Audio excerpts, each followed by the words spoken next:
Yo, what's up, ladies and gentlemen, and welcome back to a brand new video. Now today we're going to be talking about the Game of Thrones finale / ending. I'm going to be talking about where everyone went, how the Game of Thrones ended. I'm going to be talking about everyone's ending and how I feel better now. I watched it a second time and I can honestly say that it was better. I understood it a lot more. Right now, after watching it again, I feel like it was a lot better, and let me explain why. I still feel like they could have done a lot more, and I'm going to talk about this in this video. Okay, first let's talk about everyone's ending. Sansa gets to be Queen of the North. Arya gets to be Dora the Explorer. She's no lady. She's gonna explore what's west of Westeros. Jon is the king beyond the wall, and Bran is the king of the Six Kingdoms. Now let's get started with this video. Okay, so I just want to talk about the flaws. Number one is that I feel like Jon should have been at the Lord's meeting with Tyrion, and he should have been voted king. Now, I don't know why they made this. I guess because he was held prisoner, but as Sansa said, Tyrion was also prisoner. I feel like Jon should have been there along with Tyrion. Arya or Sansa would have put Jon's name forward, telling everyone he's a Targaryen.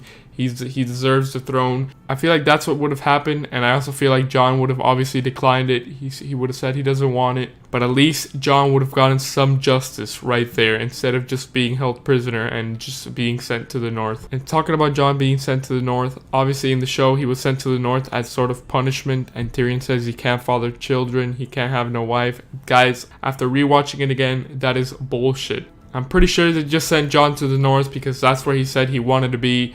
He couldn't have a happier ending, to be honest. I think Jon wanted to be in the north, and they sent him to the north. Now, all of that about fathering children is just bullshit because he doesn't even stay in Castle Black. He just goes beyond the wall, and I think he's gonna father many Targaryen children. I heard a lot of people saying that was the end of the Targaryen line, but obviously I don't think that's true. So the show may have not shown it, but I think Tyrion and Bran pretty much sent Jon to the north, not even as punishment, just as basically, and I say in quotes, punishment, so everyone that outside, like the Unsullied and all these people that were angry at Jon, could be like, oh well, he deserved it. He's gonna face life in prison, I guess, because that's what happens when you get sent there. But that is pretty much bullshit. Jon wanted to be in the north, that's why they sent him to be in the north.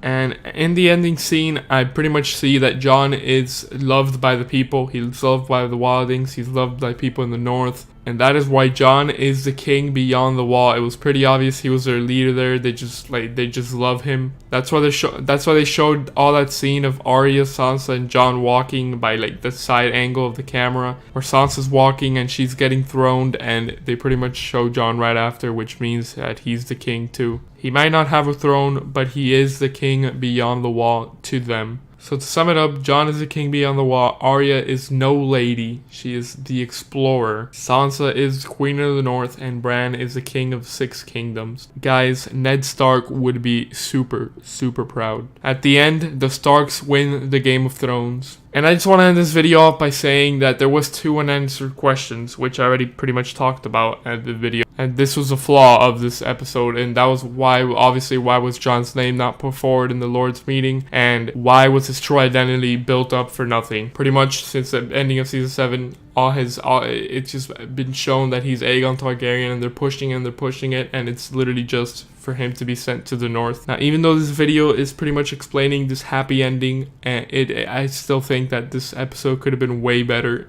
I feel like it's still missing. It still feels empty. It feels rushed. But after watching it a second time, it was way better than the video I made yesterday, where I was just mad. I didn't really see it through.